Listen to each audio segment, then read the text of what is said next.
মারহাবা। ওই ঘরে কি পড়ানো হয়? কোরআনুল কারীম, আমার নবীর হাদিস, মাসলা মাসাইল। ও বন্ধুরে, জীবনের সাথে হিসাব মিলায়া কবরে যাই, সুখের শান্তির শেষ থাকবে না। আর হিসাব যদি না মিলাইতে পারি, দুনিয়ার সুখ 1 মিনিটে কবরে যাওয়ার পরে ধূলিসাৎ হয়ে যাবে। বন্ধুরা আমার, ভাইয়ের আমার, এই মাদ্রাসায় কি পড়ানো হয়? আল্লাহর কালাম, আল্লাহর কোরআন। জোরে সুরে বলেন মারহাবা। ওই কোরআনুল কারীম যদি প্রশ্ন করেন, কোরআনুল কারীম রে, তোমার নাম কি, তোমার কাছে জানতে চাই, কোরআনুল কারীম জবাব দিবে, বাল হুয়া কুরআনুম মাজিদ। আর জোরে বলেন আল্লাহু আকবার। কুরআনুল কারীম বলে, আমি অধিক মর্যাদা, অধিক সম্মানিত। এই আসমানের নিচে, জমিনের উপরে আমি সবচাইতে দামি কিতাব, সবচাইতে সম্মানিত কিতাব। কয়, এই দুনিয়ায় আসার আগে তোমার বাড়ি কোথায় ছিল? কুরআনুল কারীম জবাব দেয়, ফি লাউহিন মাহফুজ। এই পৃথিবীতে আসার আগে আমি লাউহে মাহফুজ তোমার স্থানে আসছি। কয়, কোন দিনে, কোন রাত্রিতে, কোন সময় আসছো? কুরআনুল কারীম বলে, ইন্না আনজালনাহু। ওই রাত্রিটা কত দামি? ওই রাত্রিটা দামি 1000 মাসের চাইতেও সেরা রাত্রি। বলেন মারহাবা। কদর রাত্রি 1000 মাসের চাইতেও দামি। কারণ কি বলেন তো দেখি? কদর রাত্রিটা এত কদর কেন হইল? কারণ কি বলেন তো দেখি আপনারা? হ্যাঁ, কি শোনেন কথা? কদর রাত্রি কেন তো দামি হইল? লাউহে মাহফুজ থেকে প্রথম আসমানে ফুল বলিয়াম মহান রাব্বুল আলামিন কদর রাত্রিতে পাঠাইয়া দিয়েছেন। এই রাত্রিতে কোরআনুল কারীম প্রথম আসমানে আসছে বিদায় ওই রাত্রিটা 1000 রাত্রির চাইতেও দামি। কোনো বন্ধু যদি ওই রাত্রি কিছু সময় ইবাদত করে, তাহলে 1000 মাস ইবাদত করলে যেই সওয়াব, সেই সওয়াব তার আমনামায় দেওয়া হবে। তাহলে অল্প কথায় বুঝে নেন, কোরআনুল কারীম কদর রাত্রি আসছে বিদায় কদর, এত কদর হইছে। কথা বল ঠিক না বেঠিক? আমরা যদি প্রশ্ন ছেড়ে দেই, ও কোরআনুল কারীম, তুমি এই দুনিয়ার জমিনে কবে আসলা? আমাদেরকে একটু বোঝাইয়া দাও, বলে দাও। কোরআনুল কারীম বলে, শাহরু রমাদানাল্লাযী উনজিলা ফীহিল কুরআন। আমি রমজান মাসে এই দুনিয়ায় নাজিল হয়েছি, নাজিল হওয়া শুরু হয়েছি। বলেন মারা। কোন মাসে? আরো জোরে। বন্ধুরে, রমজান কেন এত দামি? কই ওই মাসে কোরআনুল কারীম নাজিল হয়েছে। কই বন্ধুরে, রমজান যখন আসে জাহান্নাম বন্ধ হয়ে যায়, জাহান্নাম বন্ধ হয়ে যায়, শয়তানগুলো বন্ধ করে দেওয়া হয়, জান্নাত খুলে দেওয়া হয়। কোনো বন্ধু যদি রমজানে নফল পড়ে ফরজ হয়ে যায়, একটা ফরজ পড়লে 70টা হয়ে যায়। কয় কারণ কি? কয় আর তো কিছু না, ওই মাসে আমার আল্লাহর কালাম কোরআনুল কারীম নাজিল হয়েছে। বলেন মা।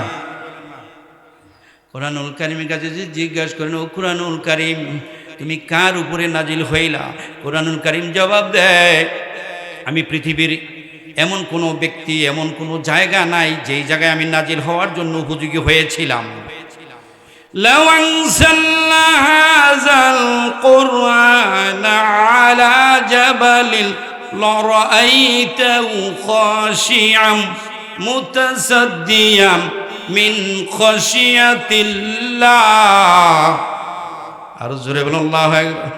কোরআনুল কারীম বলে, আমি এত ওয়েট, এত ভারী, আল্লাহর কথাগুলো আমি এত ওজন, এত ভারী। কোনো পাহাড়ের উপরে যদি কোরআনুল কারীম নাজিল হতাম, কোনো সাগরের উপরে যদি আমি নাজিল হতাম, তাহলে ওই পাহাড় ডুবে যাইত, ওই সাগর আগুন দাউ দাউ করে জ্বলে উঠত।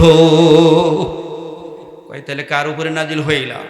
বন্ধুরা আমার, ভাইয়ের আমার, এমন একজন নবীর উপরে কোরআনুল কারীম নাজিল হইল রে, যেই নবী কিয়ামতের দিন তোমার আমার জন্য উম্মতি উম্মতি বলে কাঁদবে। বলেন মারহাবা। যেই নবী জীবনের সুখ শান্তি সব ছেড়ে দিয়ে হেরা পর্বতের গুহায় ধ্যানমগ্ন ছিলেন। আমি কে, আমি কোথা থেকে আসলাম, আমাকে কে এত সুন্দর করে বানাইলো, এত সুন্দর করে চোখ, সুন্দর করে নাক, সুন্দর করে এই বডিটা, এই দেহটা কে বানাইলো, কি উদ্দেশ্য, কে বানাইলো রে? দুনিয়ার সব কিছু ছেড়ে দিয়ে হেরা পর্বতের গুহায় ধ্যানমগ্ন ছিলেন। মহান রব্বুল আলামিন কুরআনুল কারীম বিশ্ব নবীর উপরে নাজিল শুরু করলেন। বলেন মারহাবা। আমানু নুজিলা আলা মুহাম্মাদ, মুহাম্মদকে ভালোবাসো, মুহাম্মদের প্রতি দরুদ পড়ো, মিলাদ পড়ো, কিয়াম করো, জীবনের চাইতেও বেশি মুহাম্মদকে ভালোবাসো। ওই মুহাম্মদ সাল্লাল্লাহু আলাইহি সাল্লামের উপরে আসমানের শ্রেষ্ঠ কিতাব কুরআনুল কারীম নাজিল হয়েছে। আর জোরে বলেন মারহাবা। ও কুরআনুল কারীম কেন তুমি নাজিল হইলা? কুরআনুল কারীম সংক্ষিপ্ত বলে হুদাল্লিল মুত্তাকিন। আমি এমন এক পরশ পাথর, আমার সাথে যে লাগবে ওই মানুষটাই দামি হইবে। বলেন মারহাবা। আর জোরে বলেন মারহাবা। আমার সাথে যে লাগবে ওই মানুষটাই কি হবে বলেন? লাগলো রাত্রি দামি হইল, লাগলো মাস দামি হইল, লাগলো পাহাড় দামি হইল, লাগলো বিশ্বনবী দামি হইল, জিব্রাইল নিয়ে আসলো, জিব্রাইল সেরা জিব্রাইল হইল। বলেন মারহাবা। যে জাতির উপরে, যে জাতির হেদায়েতের জন্য দিলেন, দোল্লা থেকে নিয়ে রাষ্ট্র পর্যন্ত, দোল্লা থেকে নিয়ে কবর পর্যন্ত, রান্নাঘর থেকে রাষ্ট্রীয় পর্যন্ত, জীবনের সংবিধান আদম থেকে নিয়ে আজ পর্যন্ত যত নবীদের কাহিনী, পৃথিবীর শুরু থেকে নিয়ে এখন পর্যন্ত, কিয়ামত পর্যন্ত, দুনিয়া পরকালের যেই কিতাব কথা বলে সেই কিতাবের নাম কুরআনুল কারীম। বলেন মারহাবা। এর সাথে যারা লাগবে তারাই কি হবে বলেন? দামি হইবে। বলেন মারহাবা। যারা কাফের, কুরআনুল কারীম যখন নাজিল হয় তারা বলা বলি শুরু করলো, মুহাম্মদ খুব জ্ঞানী, উনি বানায় বানায় কথা বলে, কিসের আবার আল্লাহর কথা? জোরে সোরে বলেন নাউজুবিল্লাহ। আল্লাহ পাক বিশ্ব নবীকে জানিয়ে দিলেন, ও আমার বন্ধু, আমার মুহাম্মদ, আপনি বলে দেন ওদেরকে, ওদের তো একটা জ্ঞান দিছি, ওদের তো বুদ্ধি দিছি, মেধা দিছি, যদি পারে এই কোরআনের মতো যা আমি নাজিল করেছি এই কোরআনের মতো কিছু কোরআন তার নাজিল করুক। বলেন সুবহানাল্লাহ। কুল্লা ইন ইসতামাআতিল ইনসু ওয়াল জিন্নু আলা ইয়াতু বিমিসলিহি হাযাল কুরআন। ওরা যদি মনে করে আপনি বানায় বানায় বলেন, আপনারাও বানায় বলেন, আপনি তাদের কি বলে দেন, আপনারাও বানায় বানায় বলেন, এই কোরআনের মতো কোরআন তারা নিয়ে আসুক। চলে গেল অনেক দিন, কোনো কাফের সাহস পেলেন না কোরআনের মতো কোরআন বানানোর জন্য। বলেন সুবহানাল্লাহ। এরপরও তারা থামে না। মহান রব্বুল আলামিন বলেন, যতগুলো আয়াত নাজিল করছি রে, ততগুলো আয়াত না, যদি তারা পারে একটা সূরার মতো সূরা তারা নাজিল করুক। ওয়াইন কুনতুম ফি রাইবিম মিম্মা নাযালনা আলা আবদিনা ফাতু বিসূরাতিম মিন মিসলিহি। আল্লাহু আকবার। ওরা যদি মনে করে রে কোরআনুল কারীম আপনি বানায়া বানায়া বলেন, ওরাও বানায়া বানায়া বলুক, ওরা একটা সূরার মতো সূরা ওরা বানা পারছিল তারা। তবে কিছু কাফের আছিল যারা বানানো শুরু করছিল। বলেন নাউজুবিল্লাহ। সূরা ফিল, সূরা তাকাসুর, বেশ কয়েকটা সূরার মতো সূরা তারা বানানো শুরু করেছিল। ফিল দিয়ে কেমন বানাইছেন শুনেন।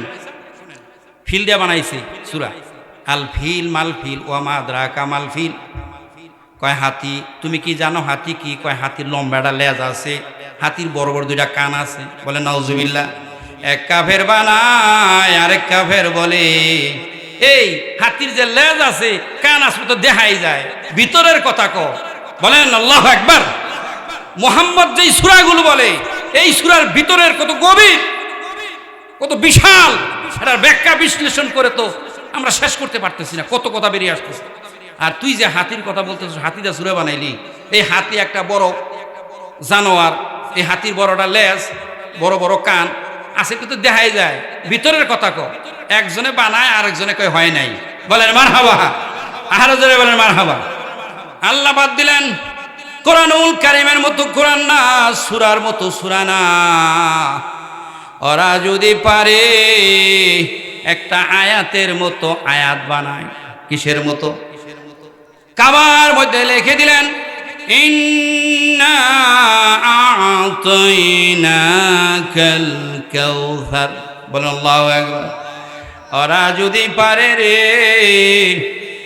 কোরআনুল কারীমের মতো কোরআন না, সূরার মতো সূরা না, একটা আয়াতের মতো একটা আয়াত বানায়। সেদিন কি পারছিল তারা? পারছিল। সব বড় বড় কাফির একাত্র হয়ে বললেন লাইসা হাযা কালামুল বাশার, এটা দুনিয়ার কোনো মানুষের কথা না। দুনিয়ার মানুষের কথা থাকলে আমরাও পারতাম। বলেন সুবহানাল্লাহ। দুনিয়ার মানুষের যদি কোনো কিচ্ছা কাহিনী, দুনিয়ার মানুষদের যদি কোনো কথা থাকতো তাহলে আমরাও পারতাম।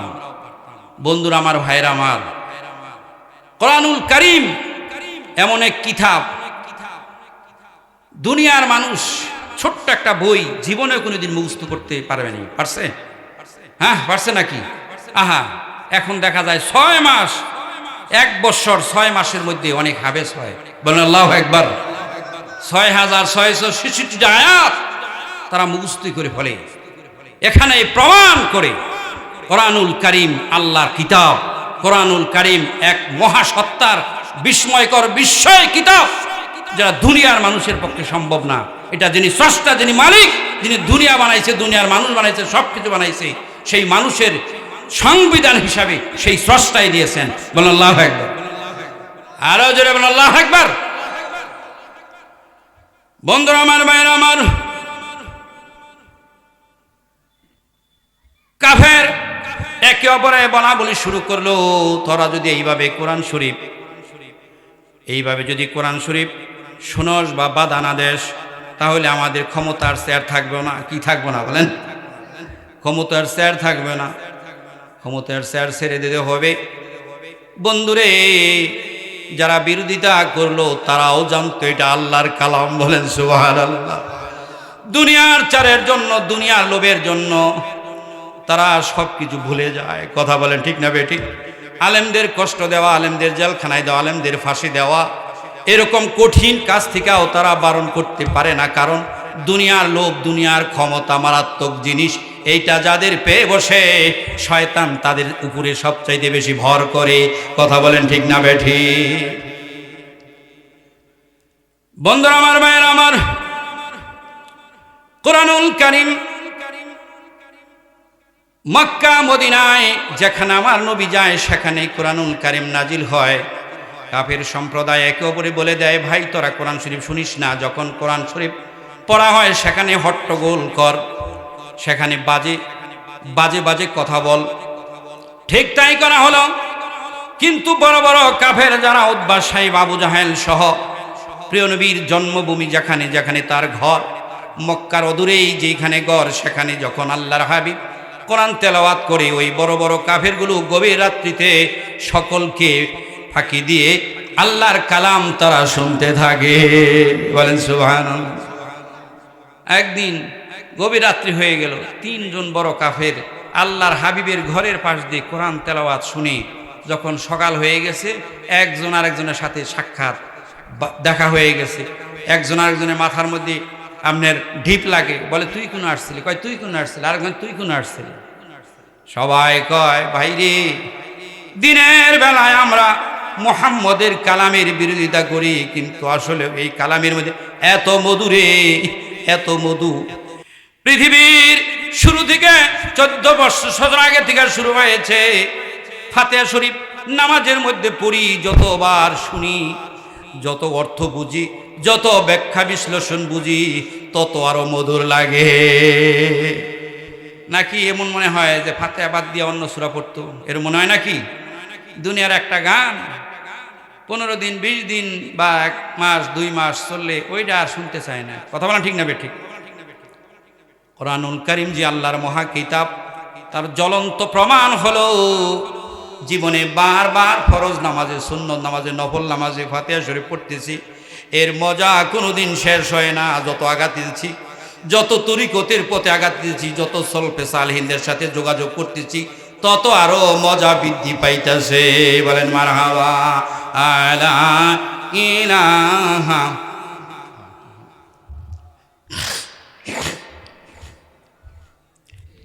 লা ইলাহা ইল্লাল্লাহ। উতবা সাইবা আবু জাহেল বলল, এইভাবে যদি রাত্রিবেলায় কোরআন শরীফ শুনোস আর পাবলিক সাধারণ মানুষ যদি এসে দেখে, তাহলে কিন্তু আমাদের নেতৃত্বের চেয়ার থাকবো না, আমাদের ক্ষমতা থাকবো না। বলেন আল্লাহু আকবার। সাবধান, আগামী দিন আর কেউ আসবি না। ঐতিহাসিক ইতিহাস প্রমাণ করে পরের দিন রাত্রি হলে পারে উতবা বলে আবু জাহেল আর সাইবা হয়তো ভাবেন আমি যাই। আবু জাহেল বলে ওই দুই বন্ধু আসবেন আমি যাই, আরেকজন বলে ওই দুইজন আসবেন আমি যাই। এমন করতে করতে তিনজনেই সেই দিন আল্লাহর নবীর ঘরের পাশে আইসা তারা কোরআন তেলাওয়াত শুনতেছিল। বলেন মারহাবা। আবার তাদের সাথে সাক্ষাৎ হয়, বলে তোমরা না করলে আসবা না? মনে করছিলাম যে আমি আসছি, তোর আসবি না। তিনজনে একই কথা কয়, কানে ধর, তওবা কর, আর জীবনে আসবো না, কসম কর। আর যদি আমরা আসি তাহলে কিন্তু আমাদের নামে জরিমানা হবে। বন্ধুরে, তারা জানতো, বুঝতো যেটা আল্লাহর কালাম, কিন্তু শুধুমাত্র দুনিয়ায় নেতৃত্বের জন্য, দুনিয়ায় একটু কর্তৃত্বের জন্য, দুনিয়ায় একটু বাহাদুরির জন্য তারা আল্লাহর কিতাবকে অস্বীকার করে গাউজুরি করত। কথা বলেন ঠিক না বেঠি? বন্ধুরা আমার, ভাইয়ের আমার, আল্লাহর কালাম কত দামি রে। বিশ্ব নবী বলেছেন, আমার রাসূল বলেছেন, খায়রুকুম মান তাআল্লামাল কুরআনা ওয়া আল্লামাহু। বলেন আল্লাহু আকবার। দুনিয়ার কোনো মানুষ যদি আল্লাহর কোরআন পড়ে এবং পড়ায়, কি জোরে বলেন? পড়ে এবং, আরো জোরে বলেন, পড়ে এবং পড়ায় রে, আসমানের নিচে জমিনের উপরে আমার দয়ার নবী বলে ওই মানুষটার সবচাইতে সেরা মানুষ, শ্রেষ্ঠ মানুষ। বলেন মারহাবা।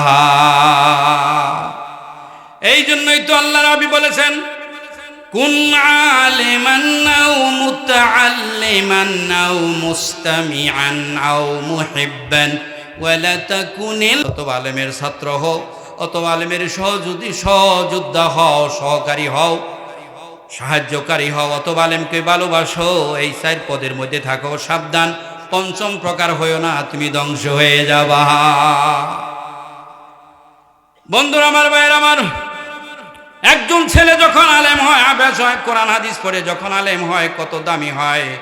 বিশ্ব নবীর জবান থেকে শুনেন, একজন ছেলে যখন নুরানি মাদ্রাসায় আসবে, বক্তব্যে যাবে, মাদ্রাসার দিকে যাওয়া শুরু করবে, আমার নবী বলেন ওই ছেলেটার সাথে সাথে 5টা ফজিলতের মধ্যে ঢুকবে। কয়টা? আরো জোরে। যেই সন্তান মাদ্রাসা আসা শুরু করলো রে, 5টি ফজিলতের মধ্যে ঢুকে 1 নম্বরে, মান সালাকা তারিকা ইয়াতলুবু ফিহা ইলমা সালাকাল্লাহু তারিকাম মিন তুরুকিল জান্নাহ। লিল্লাহি তাকবীর, লিল্লাহি তাকবীর, নারে রিসালাত, ইয়া রাসূল, আওলাদে রাসূল, আওলাদে রাসূল বলেন জিন্দাবাদ। আরো জোরে বলেন মারহাবা। বন্ধুরা আমার, ভাইয়েরা আমার, যেই সন্তান সিবারা নিল, কোরআন নিল, হাদিস নিল, বক্তব্যের দিকে আসা শুরু করলো রে, আমার নবী বলেন ওই ছেলেটা যেন জান্নাতের পথে রওনা দিল। পথে, আরো জোরে, আল্লাহ না করুক ওই ছেলেটা যদি মারা যায় তাহলে নিশ্চিত সে জান্নাতেই যাবে, যেহেতু জান্নাতের পথে রওনা দিছে। বল আল্লাহু আকবার। 2 নম্বরে, এলেম অর্জন করার জন্য যেই ছেলেটা মাদ্রাসায় চলাচল করে, হাঁটাফেরা করে, ওই ছেলেটা দুনিয়ার কোনো পিচডা রাস্তা দিয়ে হাঁটে না, দুনিয়ার কোনো জমিন দিয়ে হাঁটে না, দুনিয়ার কোনো মাটি দিয়ে হাঁটে না। ওই ছেলেটা রহমতের ফেরেশতার নূরের পাখা দিয়ে সে হাঁটে। বলে মারহাবা। যারা আল্লাহর ওলি তারা দেখতে পায়, যারা মাদ্রাসার তালিম, যারা রাস্তা দিয়ে হেঁটে যায়, নূরের পথ দিয়ে তারা হাঁটে। 1 নম্বরে বেহেশতের পথেই সে রওনা দেয়। 2 নম্বরে নূরের পাখার উপর দিয়ে হাঁটে, দুনিয়ার কোনো রাস্তা দিয়ে হাঁটে না, ওই দুনিয়ার রাস্তার উপরে নূরের পথ বিছিয়ে দেওয়া হয়। 3 নম্বরে, ইন্নাল আলিমা ইস্তাগফিরু লাহু মান ফিস সামাওয়াতি ওয়াল আরদি হিতানু ফিল জাওফিল মাহা। বল আল্লাহু আকবার। আমার নবী বলে রে, যেই ছেলেটা মাদ্রাসায় যাওয়া শুরু করে জান্নাতের পথে রওনা দেয়, নূরের পাখা দিয়ে তারা হেঁটে হেঁটে মাদ্রাসায় যায়, 3 নাম্বারের ফজিলত হইল ওই ছেলেটার কোনো ভুল ত্রুটি যদি হয়ে যায়, কোনো ত্রুটি হয়ে যায়, একটু মিথ্যা বললো, একটু গীবত করলো, অন্যের একটু ক্ষতি করলো, এই ক্ষতি, এই ভুলের জন্য, এই ত্রুটির জন্য গর্তের পিপিলিকা, সমুদ্রের মাছ, এমনকি পৃথিবীর সব কিছু তার ভুলের জন্য আল্লাহর কাছে ক্ষমা চায়। জোরে সর বলে মারহাবা। আল্লাহ, যেই ছেলেটা মাদ্রাসায় যায় ও তো তোমার কোরআন পড়বো, বলেন আল্লাহু আকবার। ও তো তোমার হাদিস, তোমার প্রিয় নবীর হাদিস পড়বো, ও তো মাসলা মাসাইল শিখবো, অতএব ওর যে টুকটাক একটু ভুল হয়ে গেছে এরকে তুমি ক্ষমা করে দাও, বলেন আল্লাহু আকবার। তাকবীর করেন লা ইলাহা ইল্লাল্লাহ লা।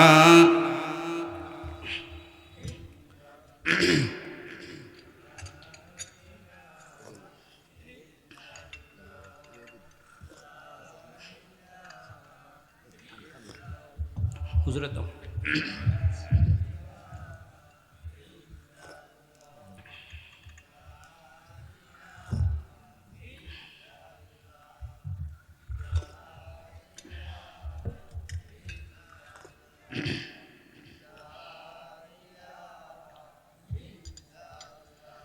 ও তুই এই দুনিয়ার মায়ায় পরে করছ কত বাহানা, এই তো নয় তোর আসল বাড়ি, কবরে যে তোর আসল ঠিকানা। লা ইলাহা লা ইলাহা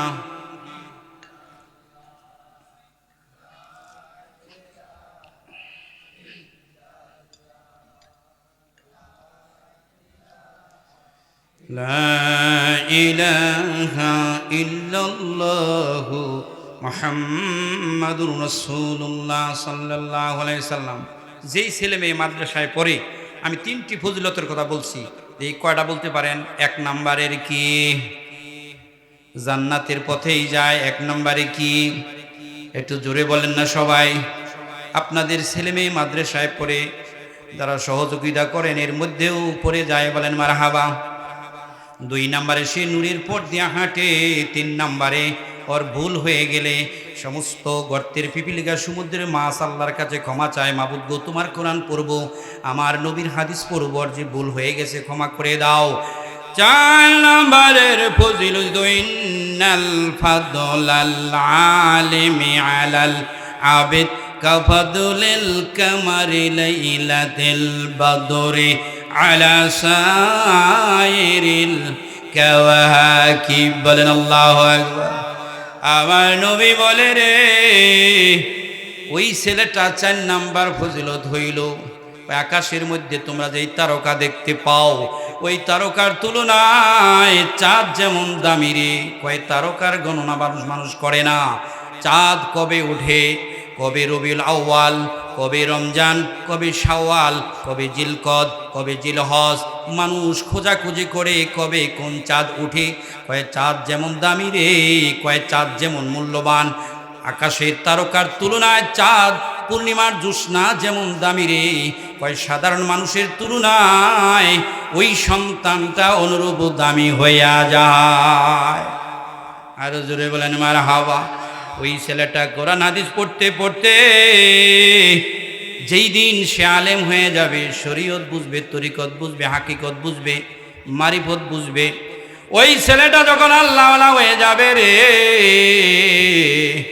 আমার নবী বলে রে, ইন্নাল উলামা ওয়ারাসাতুল আম্বিয়া। আর জোরে বলেন আল্লাহু আকবার। ওই ছেলে যখন আলেম হয়ে যায়, হক্কানি আলেম হয়ে যায়, শরীয়তের সাথে তরিকত বুঝে, মারিফত বুঝে, আরে আপনারা যেই হুজুরদের দাওয়াত দিচ্ছেন এরা বড় আল্লাহওয়ালা, তার কারণ এরা শরীয়ত তরিকত হাকিকত মারিফত একটা মানুষের নেগেটিভ পজিটিভ, এক হাতে কোরআন নিয়েছে, এক হাতে হাদিস নিয়েছে, এক হাতে শরীয়ত নিয়েছে, এক হাতে তরিকত নিয়েছে। এই মানুষটা সোনায় সোহাগা হয়ে যায়, এই মানুষটা নবীদের ওয়ারিস হইয়া যায়। আরো জোরে বলেন মারহাবা।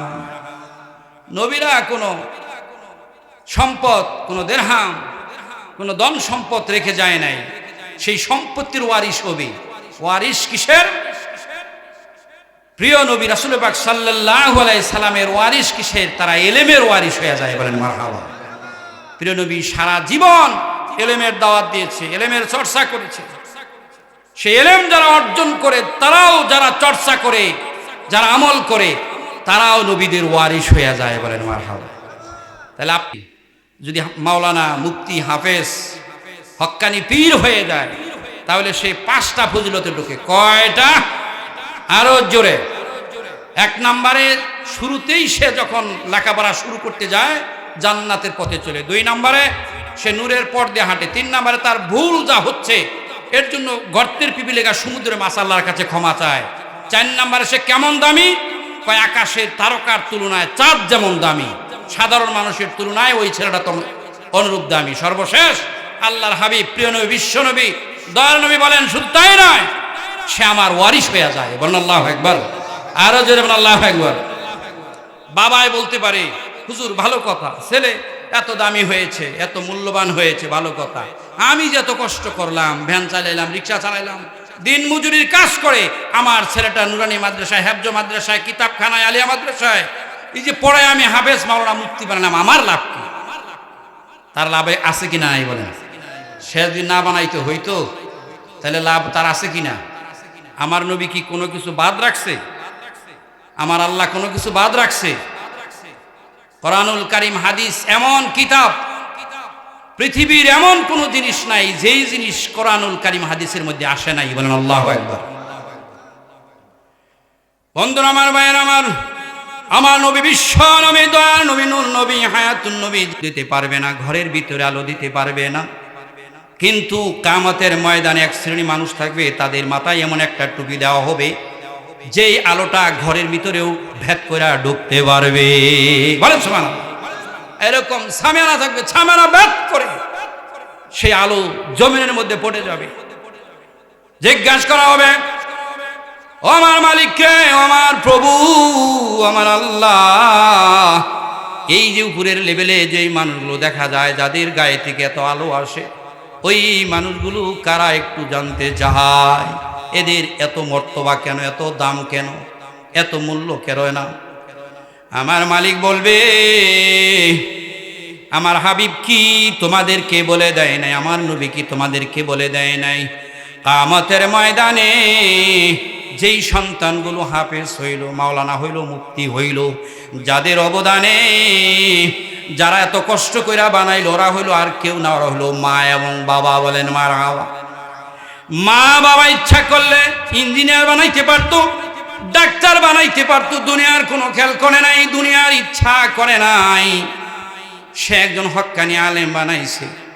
তাই বলে কি যারা হক্কানি আলেম, ইঞ্জিনিয়ার, ডাক্তার আছে, তারা ঠকছে না, জিতছে? বলেন, আরে দুনিয়ায়ও জিতছে। কথা বলেন ঠিক না বেঠিক? এত ইজ্জত, এত সম্মান আল্লাহওয়ালা মানুষদেরকে দেওয়া হয়, আপনারা কল্পনা করতে পারবেন না। বলেন আল্লাহু আকবার। চিন্তা করতে পারবেন না। একজন উম্মি মানুষ, মূর্খ মানুষ, নাদান মানুষ, নামাজ নাই, রোজা নাই, দিন নাই, ধর্ম নাই, বুকের সাথে মুসাফা করে, কোলাকুলি করে, তার ঘাম ঝরানো পয়সা দিয়ে চা খাওয়ায়। বলেন আল্লাহু আকবার। মেহমানদারি করে। এটা কেন করে? আল্লাহ, আল্লাহ রাসূলের মহব্বত, ভালোবাসা তার ভিতরে আছে, এই কারণে করে। কথা বলেন ঠিক না বেটি? বলবে ওই সমস্ত মানুষেরও তারা যারা দুনিয়ার ডাক্তার বানায় নাই, ইঞ্জিনিয়ার বানায় নাই, কোরআন হাদিসের জ্ঞান দিয়া তার জীবনটাকে ধন্য করেছিল, আলোকিত করেছিল, এরা হক্কানি হাফেজ, হক্কানি মাওলানা, হক্কানি আলেম। এই আলেমের পিতামাতা হইল তারা। চিল্লায় বলেন আল্লাহু আকবার। লিল্লাহি তাকবীর, লিল্লাহি তাকবীর। আপনারা নুরানি মাদ্রাসা বানায় ঠকছেন না জিতছেন? কম না বেশি? বেশির সীমা কত জানেন না, বলেন আল্লাহু আকবার। বন্ধুরা আমার, ভাইয়েরা আমার, যারা কমিটিতে আছে, যাদের সন্তান নাই, ছেলে নাই, তারা বলতে পারে হুজুর গো, আমার তো ছেলেও নাই, আমার তো মেয়েও নাই, আমি তো মাদ্রাসার কমিটিতে আছি, আমি তো সভাপতি, আমি তো সেক্রেটারি, আমি তো কোষাধ্যক্ষ, আমি তো সহযোগিতা করি, আমার লাভ কি? আমার নবী বলে রে, তাদের লাভ তোমরা সই না যাও। মান কারাল কুরআন ফাস্তাজহারাহু ফাহাল্লা হালালাহু ওয়া হাররামা হারামাহু ফাদখালাহুল জান্নাহ। বল আল্লাহু আকবার। হাফেজকে বলা হবে, মাওলানাকে বলা হবে, মুফতিকে বলা হবে, ও মুফতি, ও মাওলানা, ও হাফেজ, যাও জান্নাতে। সেই দিন হাফেজ, সেই দিন মুফতি, সেই দিন মাওলানা যারা জান্নাতি হয়ে গেছে, তারা অভিমান করবে, তারা দাঁড়িয়ে যাবে। কেন দাঁড়িয়ে যাবে? যেই জান্নাতে ঢুকতেছে, ওই জান্নাতে কিছু আপনজন দেখতেছে না, যাদের সহযোগিতায় হাফেজ হয়েছিল। বলেন আল্লাহু আকবার। জান্নাতে দেখা যায় না, পক্ষান্তর পিছনের দিকে তাকাইছে, জাহান্নামে তাদের চেহারাগুলো দেখা যায়। ওই হাফেজ, ওই মাওলানা, ওই মুফতি বলবে, মাবুদ গো, তোমার এই জান্নাত আমি চাই না, তোমার এই জান্নাত আমি যাইতে চাই না। ওই চাপড়ি বাজারে ওই নুরানি মাদ্রাসা যদি না করতো, আমি হাফেজ হইতে পারতাম না। যারা জায়গা দিল তাদের দেখি না, সভাপতির দেখি না, সেক্রেটারি দেখি না, কমিটির লোক অনেককে দেখি না। ওরা যদি জায়গা না দিত, ওরা যদি সহযোগিতা না করত, আমার নসিবে আমি হাফেজ হইতে পারতাম না, মাওলানা হইতে পারতাম না। এই সংগ্রামপুরের মাদ্রাসা না থাকলে আমি হারুন থেকে যেতাম, মাদ্রাসায় পড়ার সুযোগ হতো না। সরসিনার মাদ্রাসার চেহারা দেখতাম না। আমি যদি জিরুতেই যদি স্কুলে পড়তাম, আমার সুযোগ হইতো না। সেই দিন বলবে, ও মালিক, যারা সহযোগিতা করে, যারা সহযোগিতা করে মাদ্রাসা করেছিল, যারা সহযোগিতা করে মাদ্রাসার জন্য, মসজিদের জন্য দিন রাত কষ্ট করে মাহফিল করে, মাহফিলের আয় দিয়ে মাদ্রাসা পরিচালনা করলো, ওই সমস্ত ভাই, ওই সমস্ত বোনদেরকে আমি দেখি না। আল্লাহ বলবে কি করতে হবে তাহলে বলো? আমার নবী বলে দেয় রে, কমপক্ষে সেই দিন একজন হাফেজ, মাওলানা, মুফতিকে কমপক্ষে 10 জন মানুষ জান্নাতে নেওয়ার অনুমতি দিবে। বলেন মারহাবা। ফি আশারাতিন মিন আহলি বাইতি قد وجبت لهم النار। জাহান্নামী হয়ে গেছে এমন 10 জন মানুষের তালিকা দিতে বলবে। বলেন আল্লাহু আকবার। ও হাফেজ রে, ও মাওলানা রে, ও মুফতি রে, আমার জান্নাতের জায়গার কোনো অভাব নাই। আমার নবী সারা জীবন উম্মতি উম্মতি বলে উম্মতের জন্য কাঁদছে। দাও তুমি 10 জনের তালিকা দাও, 10 জন গ্রান্টেড করা হবে কমপক্ষে। বলেন মারহাবা। স্তর অনুবাদে হাদিস আসছে, কোন হাফেজ, কোন ওলি, কোন মাওলানা এমন সুপারিশ করার অধিকার পাবে রে, তারা 70 জন নেওয়ার মতো অধিকার তারা হয়ে যাবে। দাও তোমাদের তালিকা। সেই দিন হাফেজ, যেই বাড়ি ভাত খাই আমি হাফেজ হয়েছি, যেই বাড়ি ভাত খাইয়া নুরানিতে পড়া শুরু করেছিলাম, যেই বাড়ি ভাত খাই আমি আলিয়াতে কিতাবখানায় পড়া শুরু করে দিয়েছিলাম, সেই বাড়ির তালিকার নাম দিবে, সভাপতির নাম দিবে। একজন ভাই আসতে পারে নাই, একজন আপন বোন আসতে পারে নাই, আপন জন একজন জান্নাতে যেতে পারে নাই, তাদের 10 জনের তালিকা ধরাইয়া দেওয়া হবে। সেই দিন 10 জন নিয়ে তারা জান্নাতে যাবে। বলেন মারহাবা। বন্ধুরে, এই দুনিয়া যে কোনো সময় জিরু। কথা বলা ঠিক না ঠিক? মাদ্রাসা, মসজিদ, খানকার সাথে লেগে থাকেন। এগুলা যত রত্ন, এই রত্নের সাথে লেগে থাকলে সাধারণ মানুষগুলো রত্ন হয়ে যায়। বলেন সুবহানাল্লাহ। সাধারণ একটু কোরআনুল কারিমের তাজিম করে আল্লাহর ওলি হইয়া এই পৃথিবী থেকে শুইছে। বলেন মারহাবা। হাবশির একজন বাশার নামে একজন লোক ছিলেন, মদ খাইতো, মদ পান করতে যাচ্ছেন। এমন সময় দেখে রাস্তায় একটি আয়াত পড়ে আছে, চিনেও না, জীবনে কোনদিন পড়েও নাই, দেখেও নাই, তবে তার আয়াতটি দেখে কেমন একটু ভয় হয়েছে। সে দৌড়াইয়া মায়ের কাছে চলে গেছে। বলেন আল্লাহু আকবার। মায়ের কাছে যাবে না, মা এটা কিসের লেখা? মা বলে, বাবা রে, এটা এমন একজন মালিকের নাম এখানে রয়েছে যিনি তোমারে আমারে বানাইছে। বলেন আল্লাহু আকবার। মা বড় ধার্মিক, মা দোয়া করতেছিলেন জীবনে বারবার সন্তানের জন্য মা দোয়া করতেছিলেন। বলেন আল্লাহু আকবার। আহারে মা যে কত দামি, পেপার পত্রিকায় আসে এই মার সাথে দুর্ব্যবহার করে অনেক দুশ্মন, অনেক আল্লাহর নাফরমান বান্দা আছে মা বাবারে হত্যা পর্যন্ত করে। জোরে সে বলেন নাউজুবিল্লাহ। আমার প্রিয় নবী বলেন, ফালা তাকুল লাহুমা উফিন ওয়ালা তানহারহুমা। মা বাবারে কষ্ট দিবা দুরস্থান, এমন কোনো আচরণ করতে পারবে না যে আচরণের কারণে তোমার মা বাবা বলে ওঠে এটা কেমন ছেলে বানাইলাম, ও শব্দের উচ্চারণ করে এমন আচরণ তুমি করতে পারবে না। যেই মা বাবার চেহারার দিকে তাকাইলেই হজের সওয়াব হয়। বলেন মারহাবা। পৃথিবীতে 4টা জিনিসের দিকে তাকানোর সাথে সাথে সওয়াব হয়। একটি হলো কাবা, একটি হলো কোরআনুল করিম, আরেকটি হলো মা বাবা, আরেকটি হলো হক্কানি আল্লাহওয়ালা লোক। বলেন আল্লাহু আকবার।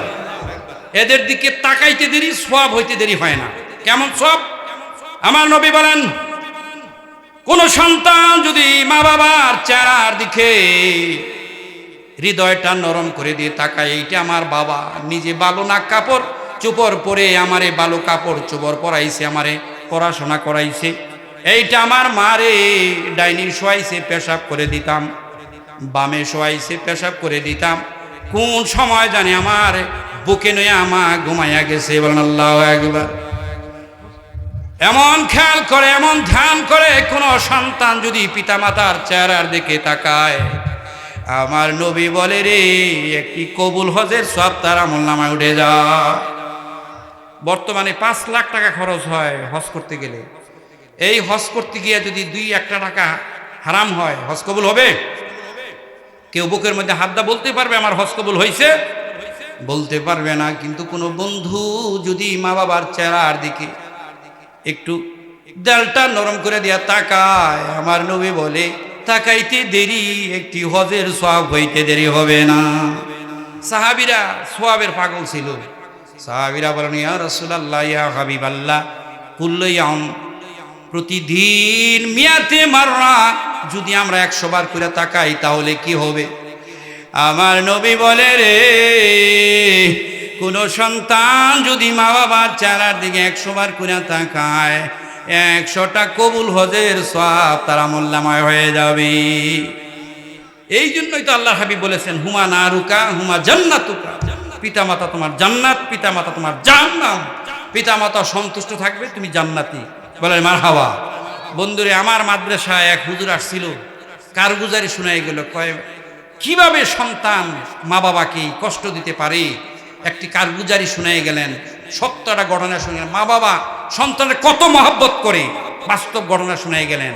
7 তলা বিল্ডিংয়েতে থাকে, 3 তলায় থাকে, সন্তান পেশাব করে দিচ্ছে তোষকের মধ্যে। এই তোষক শুকা দেওয়ার জন্য 7ম তলায় উঠছে। সব তলায় তো আর শুকানোর ব্যবস্থা নাই, উপরে যে তালা সেই তলায় তো শুকাইতে হবে। কথা বলা ঠিক না বেঠিক? এই তোষক শুকাইতে গেছে, তোষক শুকাইতেছে আপনার রাস্তা আর ওই কি ওই বিল্ডিং এর পাশ দিয়ে শুকাইতেছে। সন্তান আপনার কোলেই রয়েছে। সন্তান যদি কোলে থাকে তাহলে কিন্তু সন্তান কি করে, খালি উজলায়, উজলায় কিনা। মহিলা মানুষ তো দুর্বল মানুষ, তিনি তোষক শুকাইতেছে, বেখেয়াল হয়ে গেছে। এই সন্তানটা আপনার মানে উজলা মাইরা পড়ে গেছে। 7 তলা বিল্ডিং থেকে পড়লে সন্তান বাঁচবো তো? 1.5 বছরের সন্তান বাঁচবো নাকি? বিল্ডিং এ রিমুরা বাড়ি লাইগা লেগে পড়তাছে, মা উপর থেকে দেখতেছে। সত্য ঘটনা শুনাইলেন। মা কারে কয়? কোন মা এত দামি যাদের চেহারার দিকে তাকাইলে হজের সওয়াব হয়? কত ভালোবাসা, কত মহব্বত, কত দরদ দিয়েছে। তিনি সত্য ঘটনা শুনাইলেন। ওই সন্তানকে ধরার জন্য, সন্তানকে ধরতে পারবে? ধরা যাবে? সন্তানকে ধরার জন্য মা জাপ দিছে। সন্তান পড়ে সাথে সাথে শেষ। মা বিভিন্ন বিল্ডিংয়ের মধ্যে বাড়ি খাইতে খাইতে হাত পা ভেঙে গেছে, নাক মুখ দা রক্ত বেরিতেছে। মৃত্যুর শয্যায় শায়িত হয়ে তাকে জিজ্ঞাসা করেছে, মা তোমার কেমন লাগে, কি করব? সর্বশেষ তার বাক্য ছিল, আমার বাবা কেমন আছে, আমার বাবা কি বেঁচে আছে না মরে গেছে। আমরা অনেক পেপার পত্রিকা এরকম পাই, ডাক্তার যদি বলে মা বাঁচাইলে ছেলে বাঁচবে, ছেলে বাঁচাইলে মা বাঁচবে, দুইজনের বাঁচানো যাবে না। অনেক মা বলে যায়, আমারে মারো, আমার পেটের সন্তান বাঁচাও। বল আল্লাহু আকবার। সেই সন্তানের দ্বারা, সেই মা বাবার দ্বারা কষ্ট দেয়, এর চাইতে নাফরমান বান্দা দুনিয়ার আছে কেউ? কি বলেন, আছে? নাই। আমি এই দিকে বলতে চাচ্ছিলাম না, কোন থেকে জানি কথাটা চলে আসলো, মা বাবার কথা। আমরা মা বাবাকে, চার ব্যক্তিকে দেখলেই আল্লাহ পাক তার আমলনামায় সওয়াব দান করে। তার একটা কি বলেন, মা বাবা, আরেকটা কোরআনুল কারীম। কোরআনুল কারীমের কথা বলতেছিলাম যে কোরআনুল কারীমের একটি আয়াত এই বাসার একটু সম্মান করলো, মা বলল এটা কোরআনুল কারীম, আল্লাহ তাআলার বেশ কয়েকটি নাম এখানে রয়েছে। বিসমিল্লাহির রহমানির রহিম। ও বাসার রে, যিনি তোমারে বানাইছে, আমারে বানাইছে, ওই মালিকের নাম এই আয়াতের মধ্যে রয়েছে। আয়াতকে তুমি সম্মান করো। আল্লাহু আকবার। বাসার ঘরের ভিতরে ঢুকলেন, ওযু করলেন, সুন্দর করে ওযু করলেন, ওই আয়াতের মধ্যে আতর লাগাইলেন, মহব্বত করলেন, ধুলা মুছে দিলেন, চুমা খাইলেন, মাবলার মধ্যে নিয়ে মাথায় বেঁধে ঘুমাইয়া গেলেন। বলেন আল্লাহু আকবার। ঘুমের ঘরে বাসার স্বপ্ন দেখে রে, কে যেন বাসারকে ডাকে, বাসার রে তুমি যে মদ খাইছো, তুমি যে গুনাহ করছো, জীবনের গুনাহগুলো আল্লাহর কোরআনকে তাজিম করার কারণে, আল্লাহর আয়াতকে তাজিম করার কারণে, আল্লাহর আয়াতের ধুলা মুছে দেওয়ার কারণে তোমার সারা জীবনের গুনাহগুলো তুমি মোচন করে দিয়েছে আল্লাহ। বাসারকে কে যেন ডেকে ডেকে বলে রে, বাসার রে তুমি আয়াতের সম্মান করছো, তাজিম করছো, আল্লাহ তোমার এত ভালোবাসছে, তোমার নামটা ওলিদের কাতারে লেখা দিয়েছে। তাহলে যারা নুরানি মাদ্রাসা কায়েম করলেন, সহযোগিতা করলেন, তারা কত দামি, এই দামের কোনো সীমাবদ্ধ আছে? আছে নাকি? দুনিয়ায় আমরা দেখতে পাই কোরআনুল কারীমের সাথে একটা কম দামি কাপড় যদি লেগে যায়, একটা কম দামি কাঠ যদি লেগে যায়, সেই রেহাল, সেই কাপড় কত দামি হয়। আপনি 70,000 টাকা খাট বানাইছেন, 20,000 টাকাটা চাদর কিনছেন, দিনে যদি 20 বার করে ওই খাটে ওঠেন, কোনোদিন খাটে ওই চাদর চুমা খাবেন? খাবেন নাকি? বন্ধুরা আমার, ভাইয়েরা আমার, ওই কম দামি কাপড়, কম দামি কাঠ কোরআনুল কারীমের সাথে লেগে দেওয়ার কারণে, ওই কোরআনুল কারীমের সাথে লেগে যাওয়ার কারণে ওই কম দামি কাপড়টা, ওই কম দামি কাঠটা এত দামি হয়। ওই কম দামি কাঠ, ওই রেহালটা যদি কোনো মুসলমানের হাত থেকে পড়ে যায়, ওই কাপড়টা যদি কারো হাত থেকে পড়ে যায়, মুসলমানের বাচ্চা হইল ওর কলিজার মধ্যে ধাক্কা লাগে। বলেন কথা ঠিক না বেডি? ওই রেহাল, ওই কাপড় তুলে চুমা খায়, মাপ চায়, আর মালিকের বলে, মালিক গো, তোমার কালামের সাথে এই কাপড়টা লেগেছিল, কাপড়টা পরে গেছে, আমি ভুল করেছি, আমারে ক্ষমা করে দাও। ওই কম দামি কাঠ, ওই কম দামি কাপড় দামি হওয়ার কারণ হইল ওই কোরআনের সাথে লেগেছে। কথা বলেন ঠিক না বেঠিক?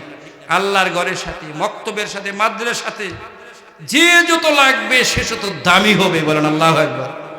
আর জয় বলেন আল্লাহু আকবার। এই জন্য বন্ধুরা আমার, ভাইয়েরা আমার, এগুলো আমাদের বড় নিয়ামত। অনেকেই বলে, হুজুর এত মাহফিলের দরকার কি, এত মাদ্রাসার দরকার কি?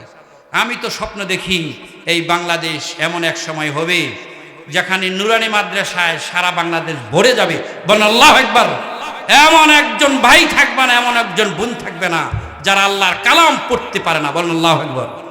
যারা কালাম, যারা হাদিস পড়বে, আমার আল্লাহ বলেন অবশ্যই অবশ্যই যারা আলেম তারা আল্লাহকে বেশি ভয় করে। বলেন আল্লাহু আকবার। ইন্নাল উলামা ইন্নামা ইয়াখশাল্লাহ মিন ইবাদাতিল উলামা। বলেন আল্লাহু আকবার। নিশ্চয়ই যারা আলেম তারাই সবচেয়ে বেশি আল্লাহকে ভয় করে। বলেন আল্লাহু আকবার। আরে আপনি আলেম বানায় দেন, হয়তোবা দুনিয়ার ঝামেলায় পড়ে, দুনিয়ার বিপদে পড়ে হয়তো বা টুকটাক ভুল হয়ে যায়, কিন্তু ওর ভিতরে বারুদ আছে, যে কোনো সময় জ্বলে উঠতে পারে। কথা বলে ঠিক না বেঠিক? আর যে ঠিক না বেঠিক? এই জন্য বন্ধুরা আমার, ভাইয়ের আমার, একজন ছেলেকে আপনি নুরানি মাদ্রাসায় পড়াইয়া নূর দিয়া ওর জীবনকে ধন্য করে দেন, ওর জীবনটাকে, তার কারণ কোরআন হাদিসের কথা, কোরআন হাদিসের কাজ বান্দার জন্য কোন উপকার করবেই করবে। বলেন আল্লাহু আকবার। আর জোরে বলেন আল্লাহু আকবার। এই জন্য বন্ধুরা আমার, ভাইয়ের আমার, আমরা যারা এরকম মাদ্রাসা করেছি তারা ঠকছি না জিতছি? আর জোরে বলেন, কম না বেশি? বেশি সীমা কত? সীমা নাই। বলেন আল্লাহু আকবার। আর জোরে বলেন আল্লাহু আকবার। লা ইলাহা ইল্লাল্লাহ, লা ইলাহা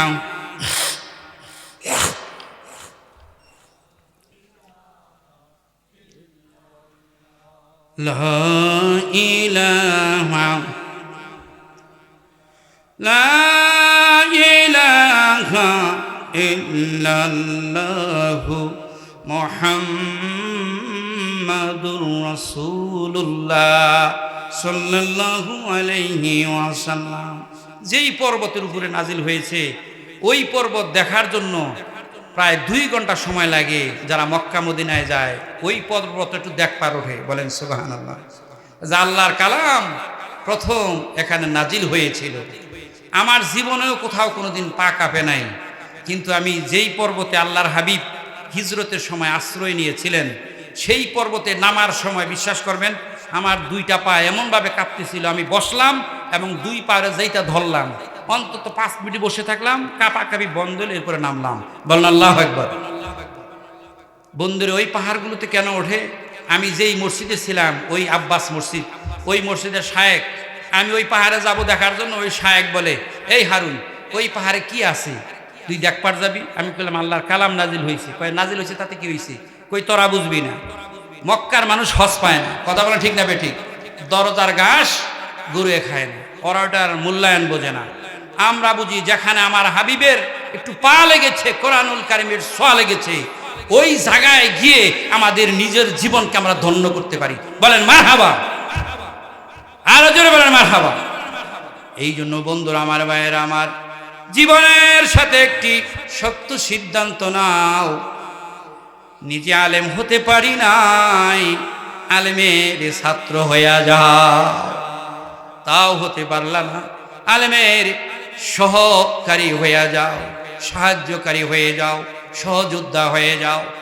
তাও দিতে পারলা না, তুমি গরিব মানুষ, ভ্যান চালাও, রিক্সা চালাও, দিন মজুরি, তোমার নিজেরই অর্থ উপার্জনে দিন জোটে না।